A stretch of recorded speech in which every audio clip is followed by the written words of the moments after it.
This is Trend Following Radio, where great thinking comes alive.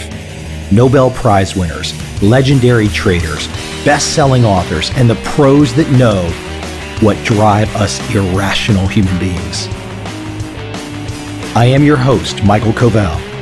Not filtered, raw, honest. That's my passion.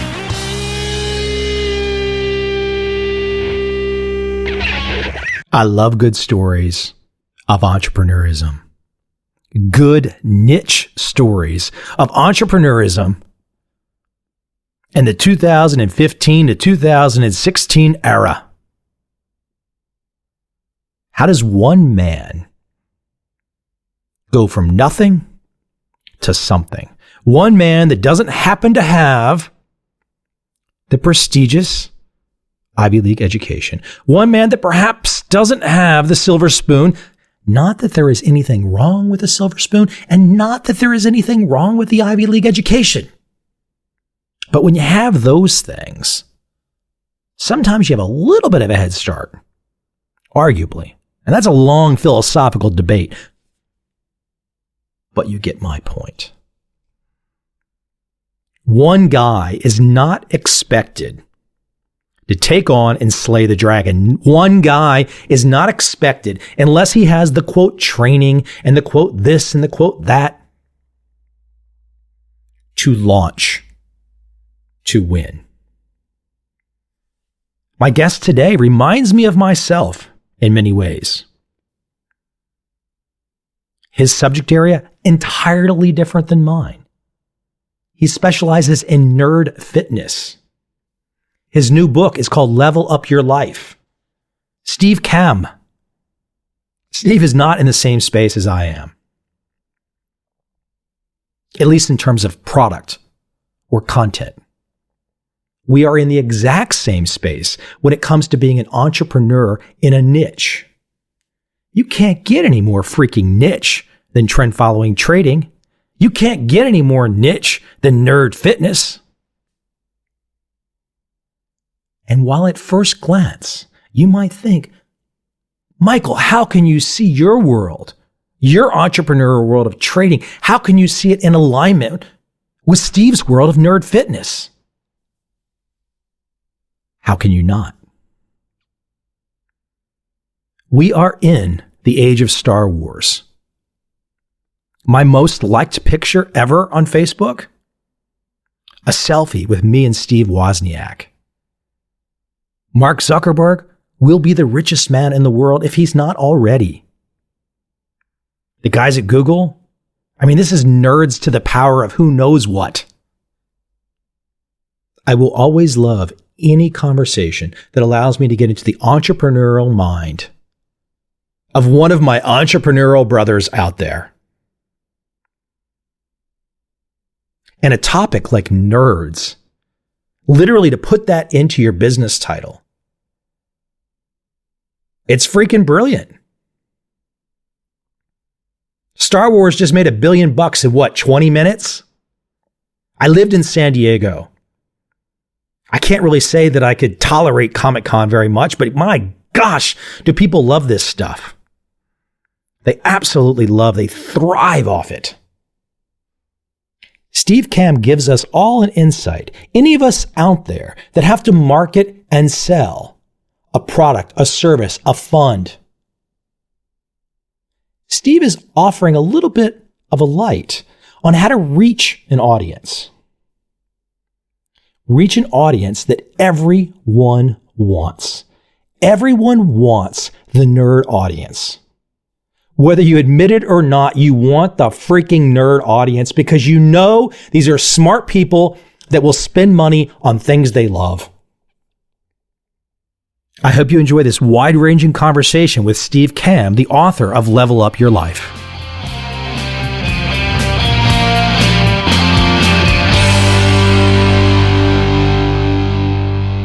I've not seen this new film that is all the rage, this little Star Wars film.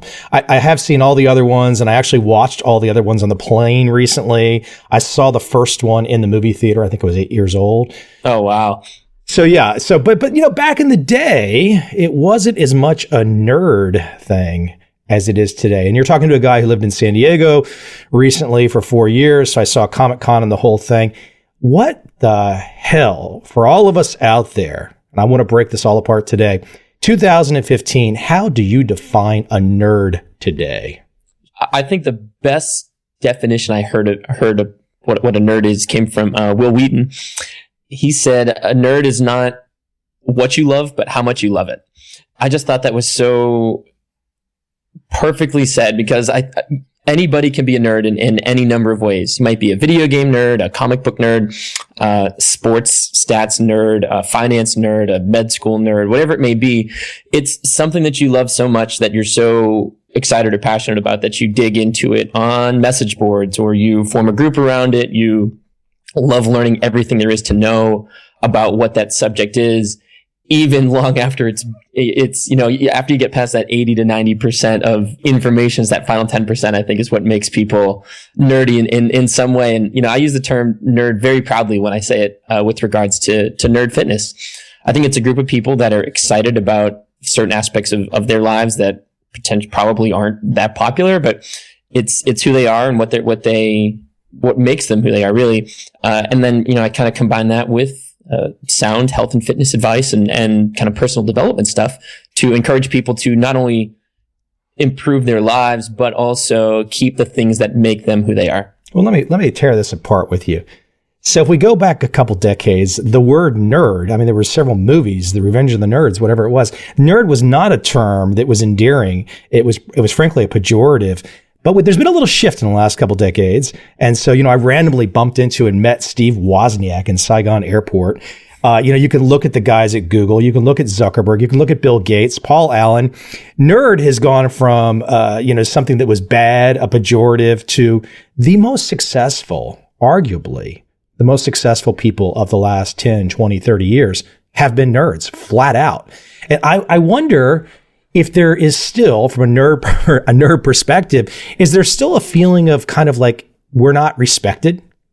Yeah, I think it's funny when I tell them I run a website called Nerd Fitness, they're like, "Oh, don't say that," or like, "Oh, you're not a nerd," like in a way that in their head, I think they still see that stereotypical nerd from Revenge of the Nerds, or the pocket protector and glasses and whatever. And I don't think, it's funny. I started Nerd Fitness, I guess, 8 years ago now.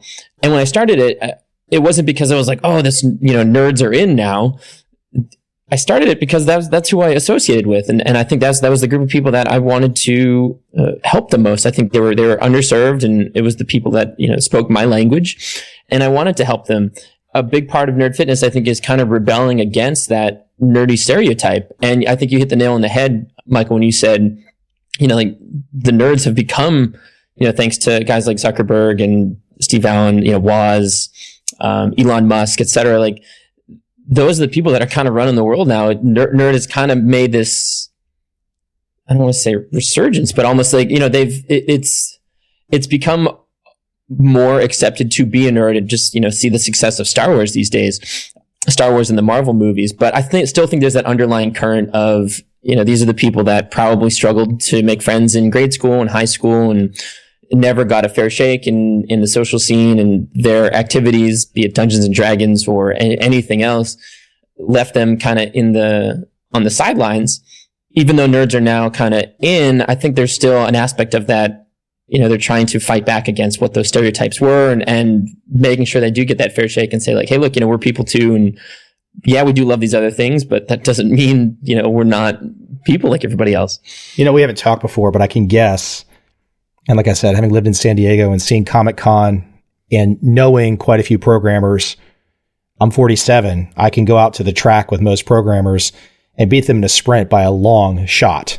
So I think, and when you have a business called Nerd Fitness, clearly you were seeing an opportunity. And I think one of the interesting things that you're doing, and it doesn't necessarily inspire someone like me, but clearly you're seeing, as you say, this group is maybe underserved. You're seeing an opportunity to speak to generally a group of men that are, frankly, could use some fitness sometimes. If you had to look overall, if you sit in front of a computer and you sit on your butt a lot, things are going to happen that aren't pretty.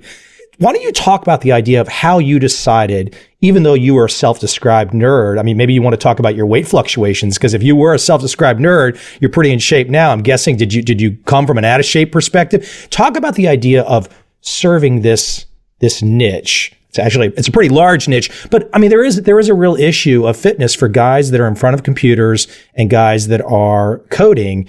And it is detrimental to health in many ways if you don't balance it with the exercise. Absolutely. Well, for me personally, I was never severely overweight. I came from the other end of the spectrum, very, very small, scrawny, skinny. I think I was 5'1",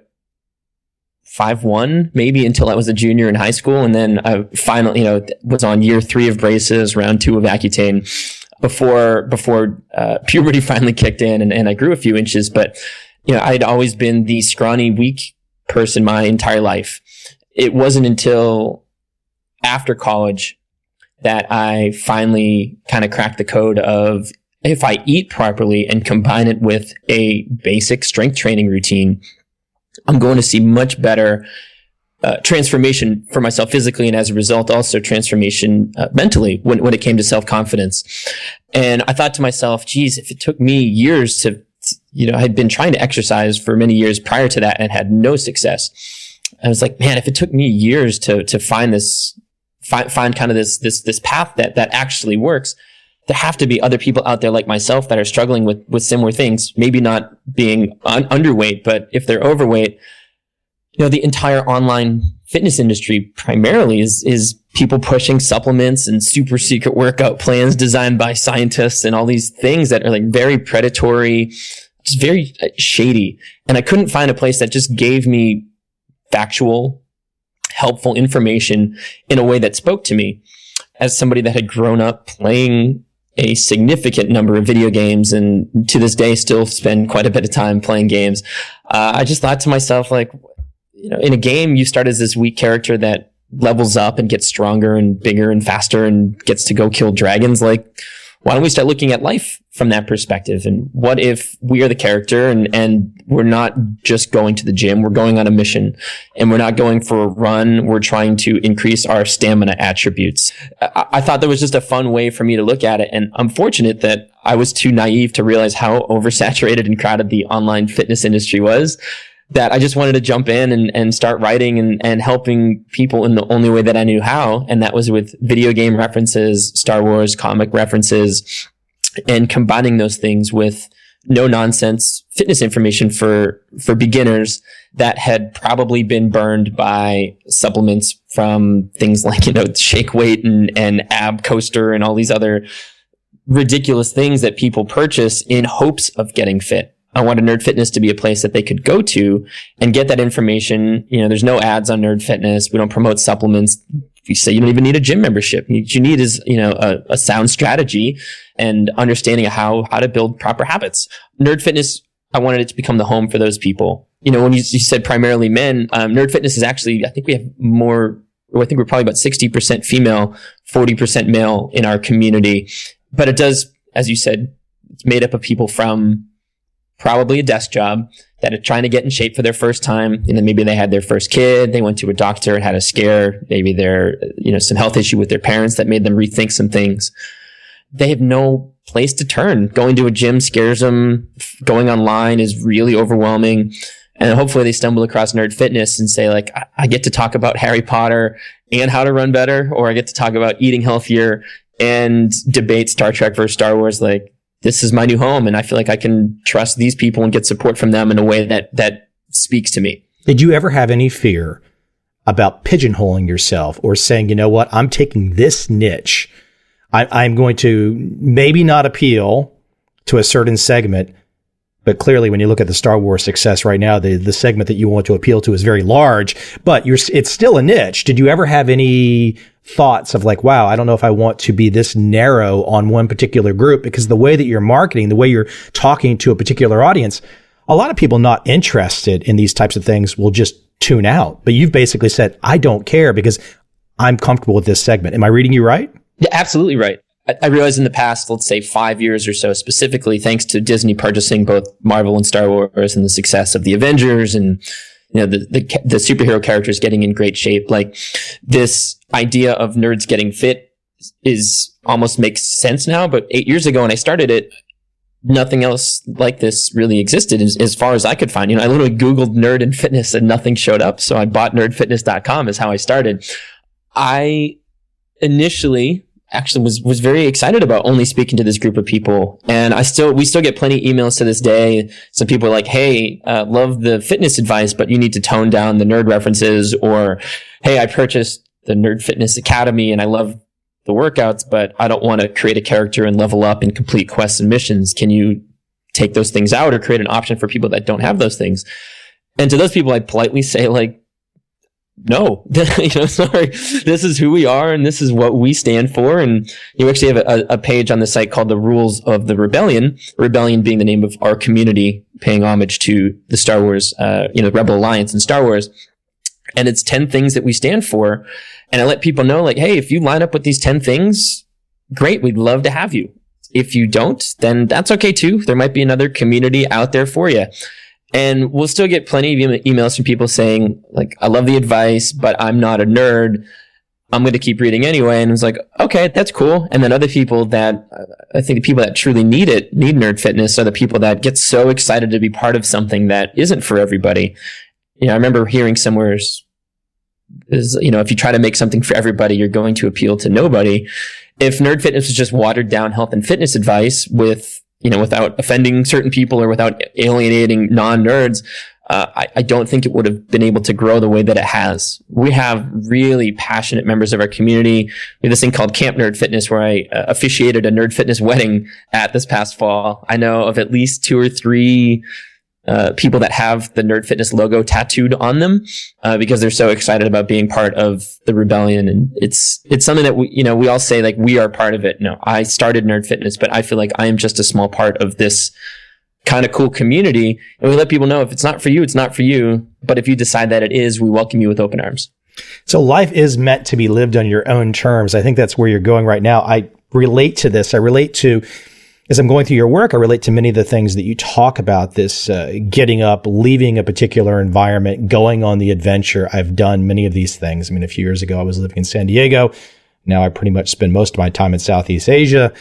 This is, though, whether it's nerds or regular people, this idea of remote working, remote locales, getting up and leaving the safety of the office cube, nerd or not, this action, and I know you've done this, you've gone down this path, perhaps many more countries than I have. This is very difficult. So I would love for you to, what is one of the first things you can tell someone sitting out there who is dreaming? They're saying, I want to go to that exotic locale. I want to see Chiang Mai, Thailand. I want to go to Singapore. I want to go to Dubai. What is one of the first things you can tell the person who has created every excuse in their mind as to why they can't? I think everybody has excuses for everything. It's either I'm too old, I can't afford it, I don't have time, et cetera, et cetera. And I think the best way to explain to people in all of these scenarios is what you're really saying is this particular thing is not a priority for me. When I reframe things that way, it kind of changes, like, oh, I'd love to read more, but reading is not a priority right now, instead of saying, oh, I don't have time to read. Or I'd love to go to the gym, but the gym is not a priority. Everything else that you're doing becomes that priority. So for somebody that wants to leave, as I say, leave their hobbit hole and kind of go exploring, I advise people to get very specific with that first thing. For me, up until I guess now probably about 5 years ago, I'd never been outside of North America. I had always wanted to travel. Part of my job took me to different fun spots in the United States, but I'd never done any sort of international travel. So I put a plan in place. I said, okay, like if I have to travel, what does that look like? And it wasn't, I'm going to travel more. It was like, I'm going to go to Peru and I'm going to explore the ruins of Machu Picchu. Okay, what does that look like? Well, I then calculated out what is this going to cost me. Once I figured out what it was going to cost, I then could break down how much I needed to save each month, automatically pulling money from a savings account, et cetera, et cetera. So I got very specific and concrete with what I was looking to do. I didn't overwhelm myself. There's so many places to go. I picked a place that fit into my budget that I could work with. I found a friend of mine that had traveled internationally that was interested in going. They reached out to other members of the nerd fitness community who had been there before and said, what would you advise me to do if I'm scared? what are your thoughts here and there? I started systematically kind of destroying each of those excuses I had built up for myself up until that point, and was able to take that first trip, that first kind of hero's journey for me was going there and back to Peru and crossing that big goal off my list of visiting the ruins of Machu Picchu. And it was so inspiring for me that it gave me the confidence to reach a little bit further outside of my comfort zone and book a trip solo, knowing that, if I could do it with a friend in a foreign country and meet travelers on the road, I could do that also. I could also do that when I'm traveling as well, with traveling solo as well. So I think for anybody that is sitting at a desk saying, man, someday, I think they need to stop understanding that someday doesn't happen. Someday never comes. Eventually is no guarantee. So I had to get specific. I had to turn it into a quest or a mission for myself with very specific parameters and guidelines, and kind of really nerd out about it. And as soon as it became concrete and real instead of vague and nebulous, I could then put individual steps in place to get me a little bit closer to that goal every day. What do you think exactly happens to you psychologically? Because I've been through something very similar. I think on the backside of one of those first trips, at least I felt, I don't know if I want to say the word invincible, but it was like, okay, now Pandora's box is open. I can go anywhere. And then the funny thing that I found is coming back, trying to relate to or explain to people that had never gone is nearly impossible. They just have to go too. Yeah, that's a great point. I did the same thing as well. A big part of the hero's journey, every great story in history follows a similar story arc of a character that goes on this amazing journey through an extraordinary land and returns home a changed person. I remember sitting there as the clouds parted, and I'm looking at the amazing Machu Picchu and thinking like, oh man, I'm hooked. This whole travel thing is amazing. And you come home, I came home from it a changed person. Like you said, you try to explain that feeling to somebody else, and unless they've gone or they've done it, you can't put it into words. I do the best I can through my written words, but if they're not there to experience it themselves, they might not get it. They might say, why would you go there? I hear that country's dangerous, which I heard about every country I was visiting, by the way, from anybody that had never traveled. Like you said, I felt invincible. I think the word I like to use is anti-fragile, to steal a great term from author Nassim Taleb. But it's this idea that you can thrive in chaos. And when you miss a bus in a foreign country and you don't speak the language there, and you have to figure out how to adapt and survive and find a place to stay for the night, or whatever those things may be. You come home and suddenly some of those things that used to drive you crazy, or things that were so important and things that you would complain about, just stopped mattering for a while. There's this afterglow effect, I think, of you return from travel, and a lot of those things that you used to think were very important are suddenly if I can get through food poisoning in a foreign country, or if I can miss a bus and talk my way, even though I don't speak the language, into a free night at a blah, blah, blah, yada, yada, yada. These other things, sitting in traffic for 5 minutes, or, whatever it may be. It's none of those things really matter. But try explaining that to somebody that has never traveled, and it's very challenging. So I absolutely know what you went through. I felt like I went through the exact same thing. It's funny that you mentioned chaos, because I think when you think of chaos in a foreign country, that's one thing. When you go there and are there for an extended period of time, or live there, what you might have thought was chaos is actually not chaos, and it's actually just pretty normal, and it's actually pretty easy, and there's no big deal about it. I want to read something really quick, because you touched on it, and I'm going to read it because I've got it in front of me right now. I want to read it really quick. You mentioned the hero's journey. So there's essentially 12 pieces here, and I want to read it really fast for the audience. The hero's journey. Heroes are introduced to the ordinary world where they receive the call to adventure. They are reluctant at first or refuse the call, are encouraged by a mentor to cross the first threshold and enter the special world where they encounter tests, allies, and enemies. They approach the inmost cave, crossing a second threshold where they endure the ordeal. They take possession of their reward and are pursued on the road back to the ordinary world. They cross the third threshold, experience a resurrection, and are transformed by the experience. They return with the elixir, a boon or treasure to benefit the ordinary world. Talk about the history of that piece of writing. So it's a concept from Joseph Campbell that every great story in history, from the Bible, King Arthur, all the way up through to modern day, stories like Star Wars and Hunger Games, Harry Potter, etc. It's this idea that this character goes on an extraordinary kind of cyclical journey where they have mentors and allies, and they have to enter this extraordinary world after there's some sort of call to action. I think the example I use in the book is from Star Wars, A New Hope, the very first original Star Wars that was ever released. Follows the journey of Luke Skywalker. He's a humble boy of what he thinks is ordinary origins in an ordinary world. There is this call to action. He finds these droids that tell him of a princess that needs to be saved. He ends up in this extraordinary world and life and finds allies. He has a mentor, Obi-Wan Kenobi. And like, you look at when you study this story or to study this concept of stories, it kind of changes how you look at every other great story that you've probably loved. When I did that, I looked back at, the Batman, Captain America, I said Harry Potter, the Matrix, King Arthur, et cetera, I fell in love with the idea. And I thought to myself, like, wouldn't it be cool what if we started looking at life as if we were on our own hero's journey? That, if it worked for those stories, we become so enthralled and encaptured and excited about what those stories are and how they can kind of transplant us to this new world. Why don't we look at life that way? And if we do, we can start to see what those signs are. It's like the call to action is, maybe it's an opportunity to travel, and the refusal of the call is you saying, I'm too busy, or I don't have work, or I have too much work to do, or something. Finding a mentor is somebody that you should be on the lookout for. Somebody that has done what you've wanted to do in the way that you've wanted to do it. Surrounding yourself with allies that can help you on your quest.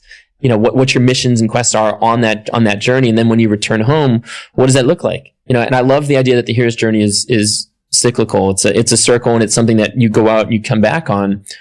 As somebody that loves, comic book movies and comic books and stories like that, in all of those stories, our superheroes have alter egos.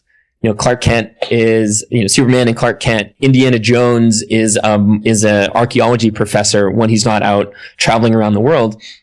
So I thought it was fun to be able to share with people, like, yes, you still have daily responsibilities. You might have a day job that you need to work on. You have kids that you need to take care of. But that doesn't mean you can't go on these journeys yourself with missions and quests. You might need to involve your children. You might need to take your family with you. Your journey might only be to the next town over instead of across an ocean.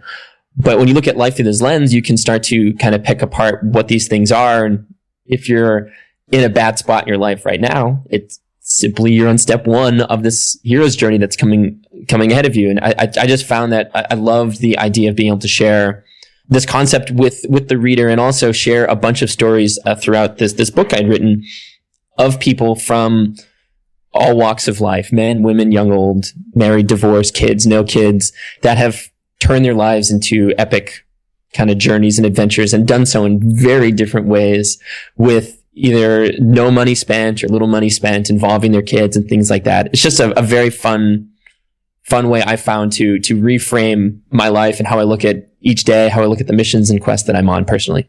I love it. I love the hero's journey description.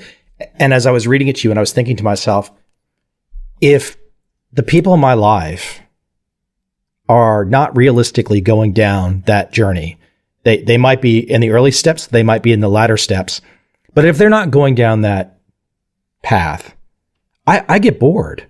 I mean, and I'm not trying to be mean. Sure. But if I come across somebody in my life and they're not on this journey, I just don't really have much in common.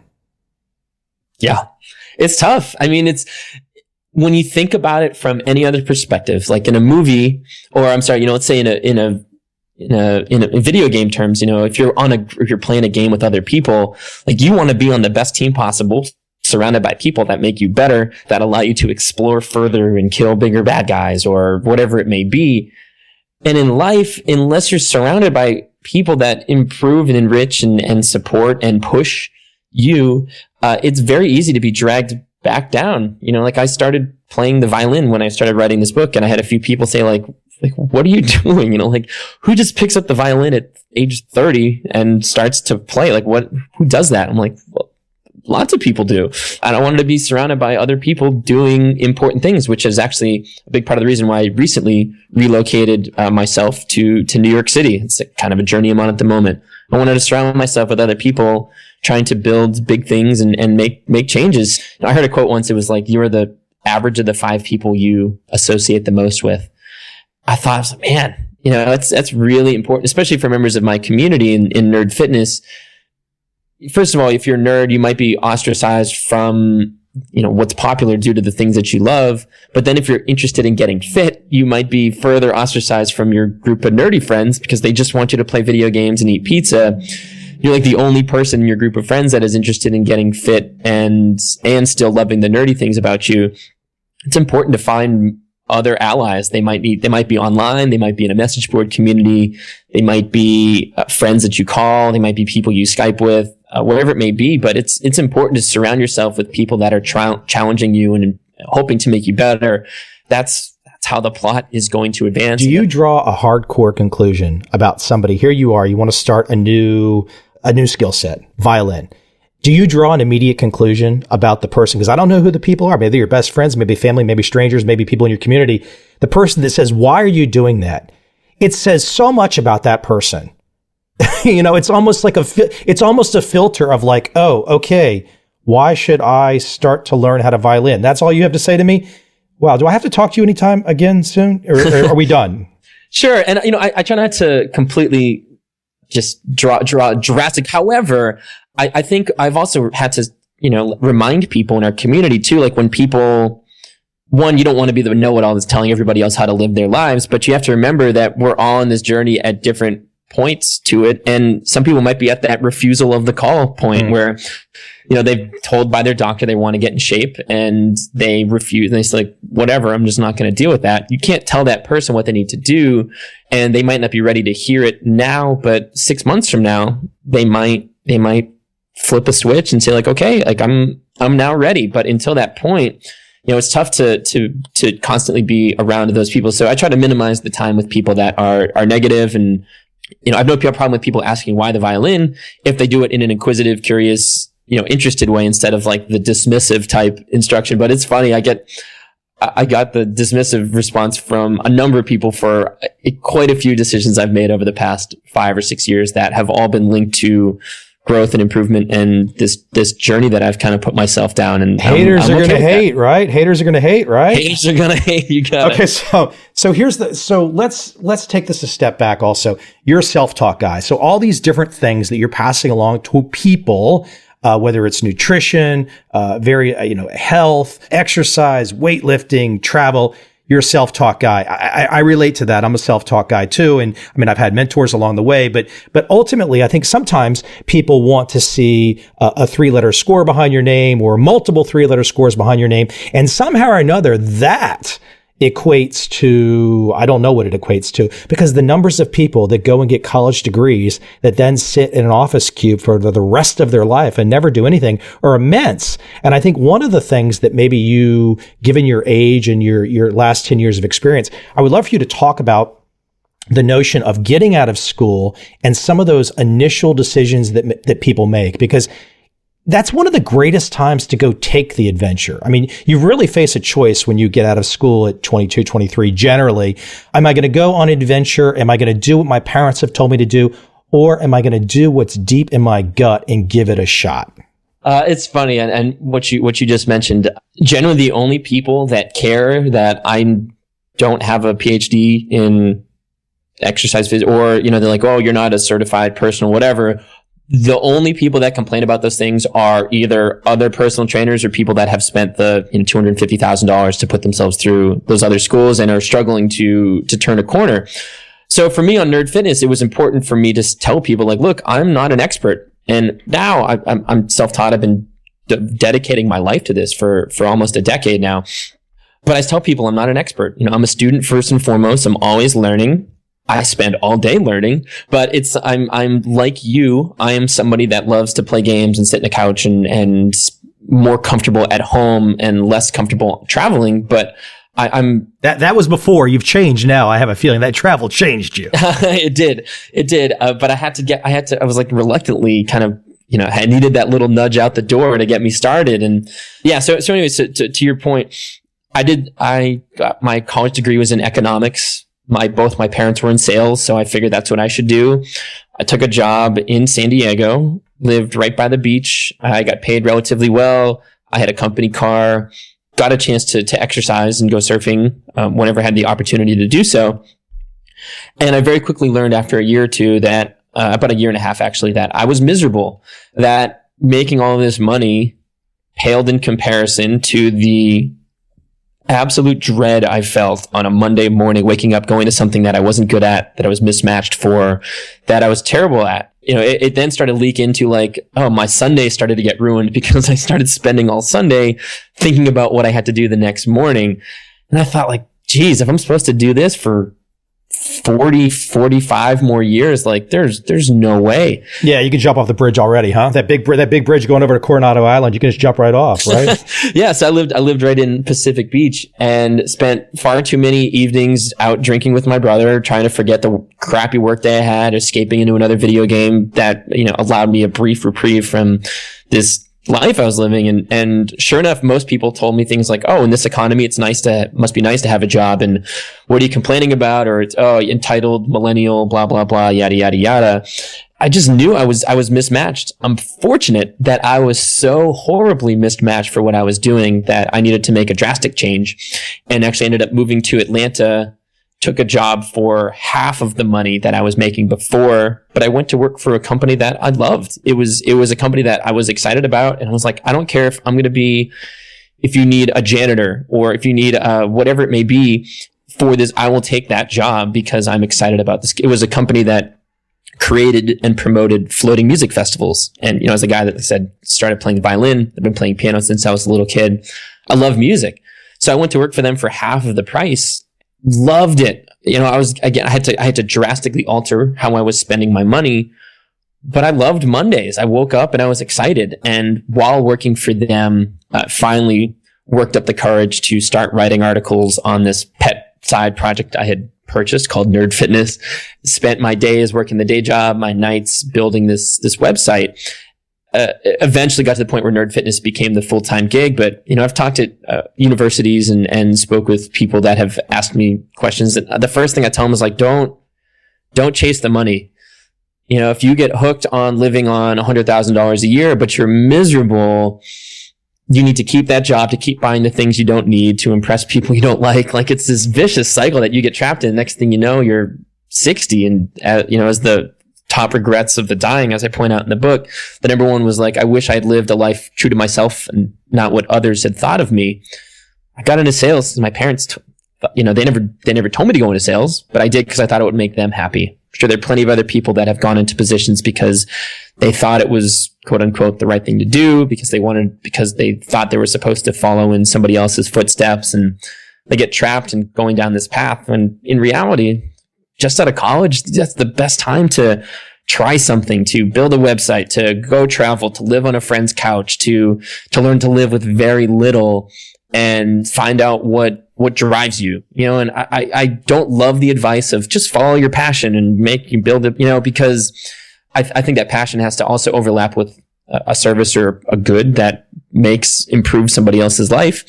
But I do think it's important to do things that challenge you, that allow you to get into, the flow of work, that make you feel like you're making an impact. And if you need to do that by being an apprentice to somebody, or do that by going to work for very little in a company that you love, or trying something new on your own and seeing if you can make that work. Well, you're definitely an entrepreneur, no doubt about that. Look, those of us that, we stumble into these kind of things and it just happens. Some neighbors recently, they asked me to talk to their 16-year-old son, and he's interested in being a DJ, EDM, music that I can't stand, but I appreciate how much these guys make at the top of it. It's a freaking fortune. But I told him, I said, listen, if you go to college right out of high school, I will guarantee you one thing. In that first day, in that first class, no teacher, no administrator, nobody is going to tell you the most important thing that when you get out of school, which is you have a choice. Are you going to do something on your own? Are you going to create something on your own? Are you going to make a piece of art? Are you going to sell something to somebody that you build, or are you going to take a job? No, they will all talk about the job, but they'll never talk about the most important aspect, kind of the Seth Godin, make art and sell it to people. So, I mean, I always appreciate a guy like you. You've gone down that path. Let me shift this into exercise. I know you have some strong views. I think you could probably pass along some concrete lessons. I've seen you say, and I'll be really succinct about it, giving it to you and turn the floor over. Squats, deadlifts, diet. Explain that to the audience. There's so much bad information out there when it comes to health and fitness. Fitness magazines are designed to sell more fitness magazines. Supplements are designed to make the supplement creator a lot of money.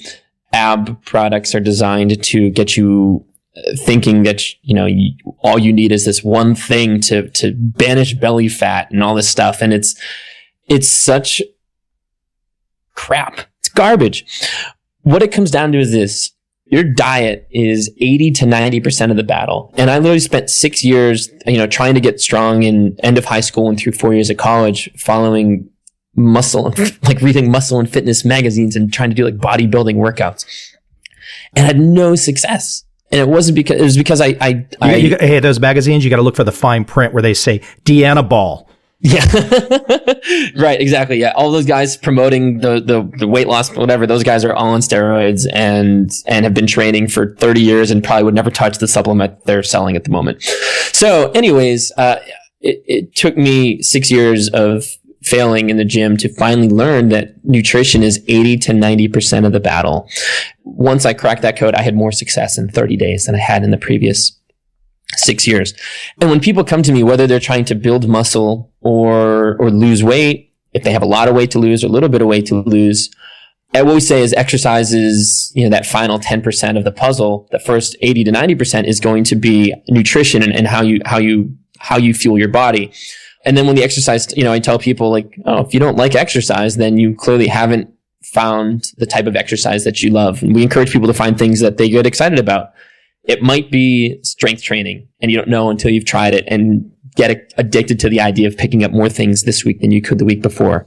It might be yoga, swing dancing, live action role playing. It might be cycling. Hold on, live action role playing exercise. Okay, continue. I'm not sure what that is, but what we say. I'm skipping that one, but continue. Yeah, whatever gets you off your butt outside and doing things.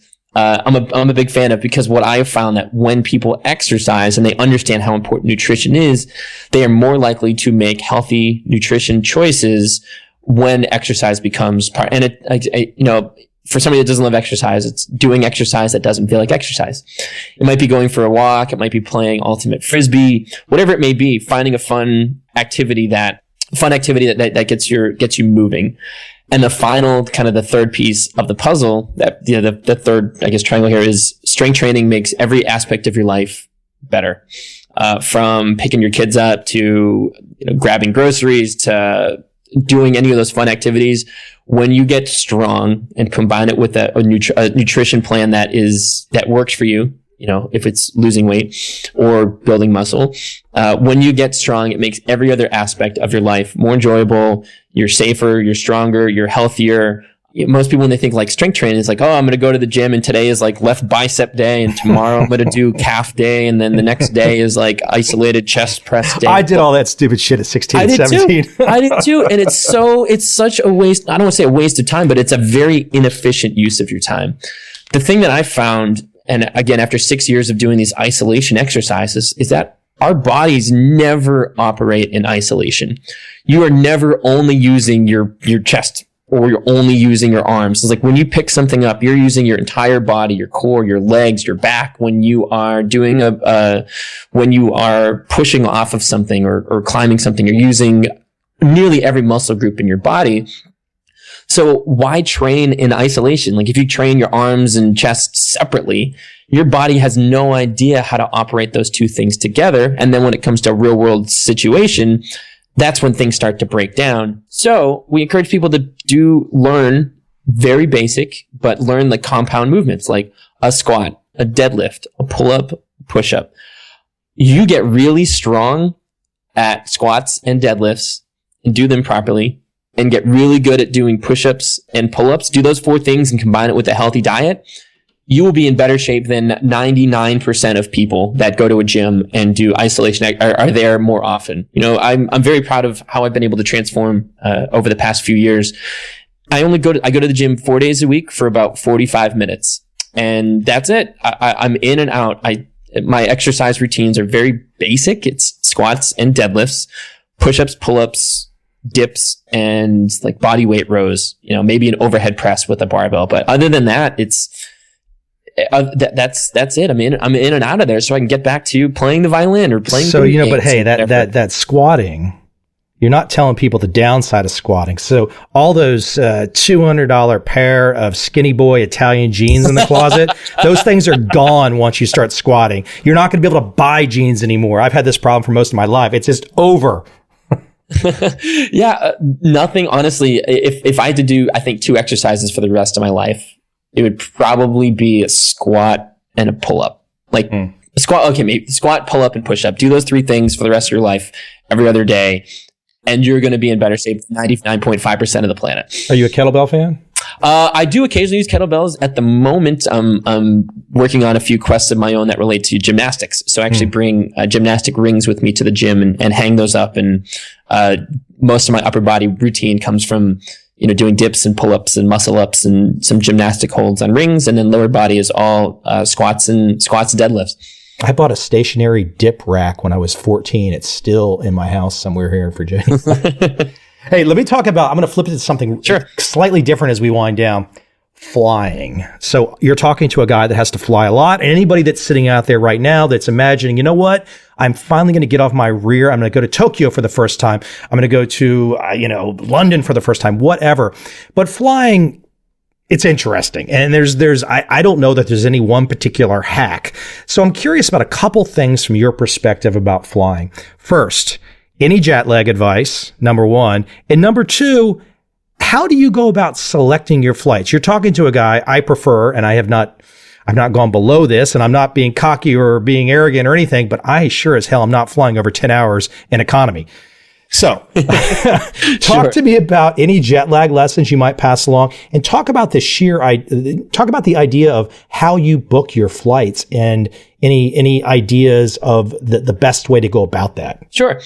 Jet lag advice, the best advice I've received, and my international travel over the past year has been reduced significantly while I was hiring team members for Nerd Fitness and writing this book. But best advice I received was exercising the first thing that you do. Once you land, there's some sort of physiological effects that happen to your body when you exercise. If you're on an overnight flight that all of a sudden you land 10 time zones away, exercising right away is the best way I've found to kind of negate as much as possible what the jet lag can potentially look like for you when you first land. So exercising immediately.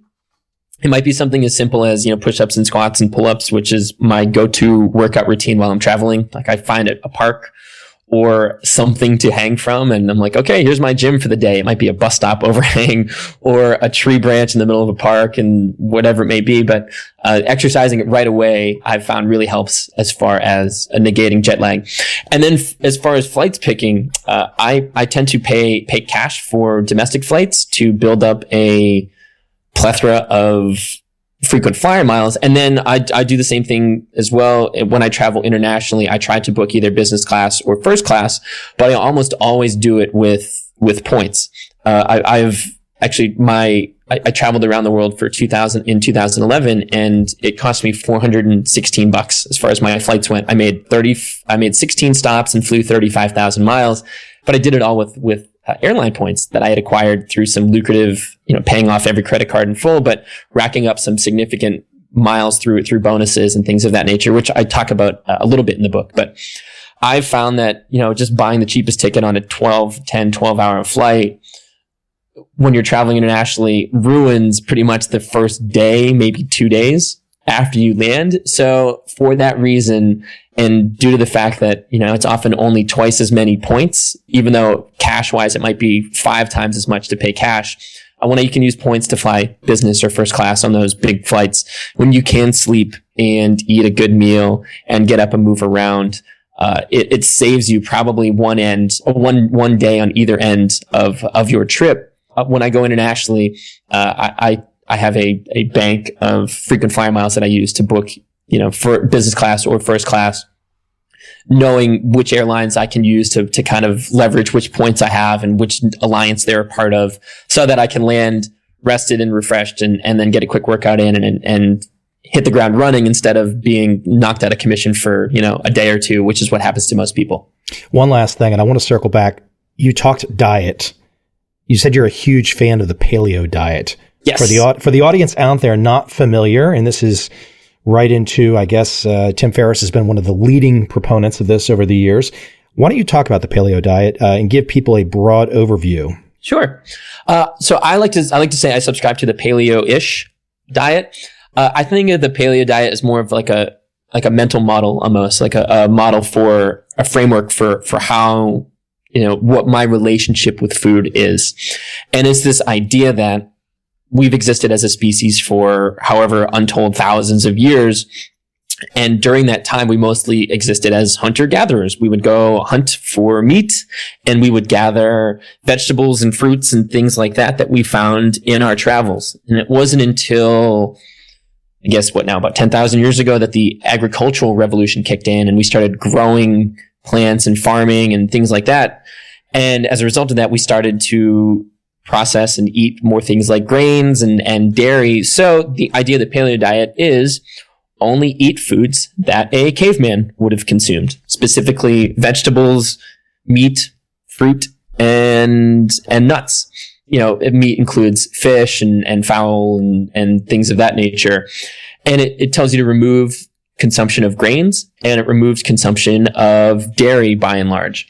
Now, people that opponents of the paleo diet, like, well, I heard about this one caveman that ate a grain, and they found studies, therefore this whole thing is irrelevant. Like, I don't care specifically what Fred Flintstone ate 10,000 years ago. What I find for somebody that is really has a very addictive personality, which is often common in I think nerd culture, people that would consider themselves nerds, the idea of counting calories, of weighing food, of eating part of something and only restricting yourself from only having half of a cookie because you went over your points for the day is very draining when it comes to willpower and can be exhausting. And it's why diets fail more often than not for everybody. The paleo diet simplifies the heck out of it. Don't count calories. Don't weigh food, but you need to remove these types of foods. And it's not, I can only have half of this. It's like, you don't eat these foods.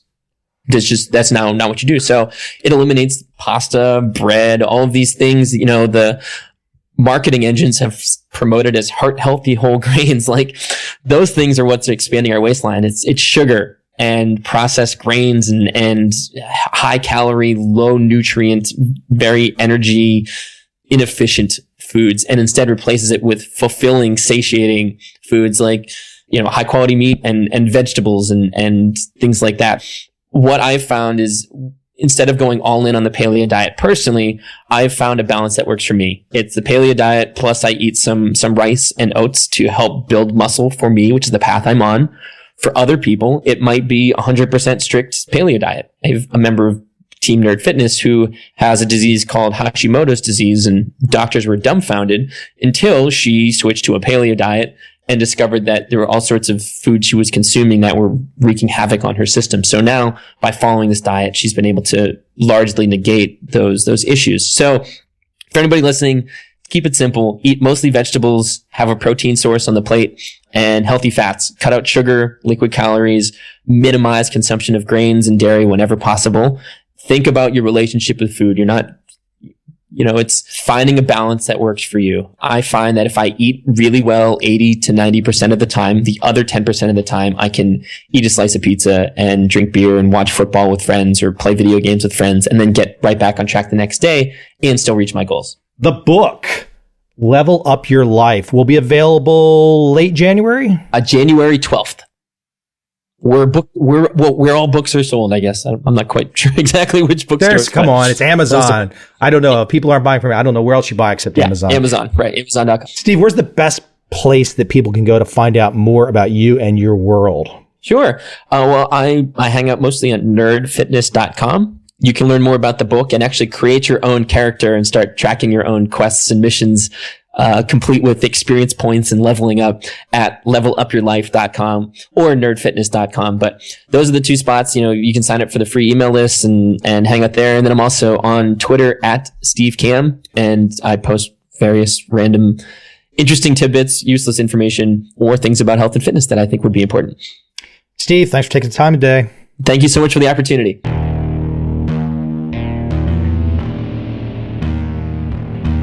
I see a time when those awake will understand how to make money in up, down, and surprise markets. Whether new trader or experienced, college student or financial advisor, protecting against a crash or just trying to make a lot of money, trend following offers everyone an answer in uncertain times. To get started immediately, send me an email, michael@covel.com. I will send you the right trend following steps to take along with my free video.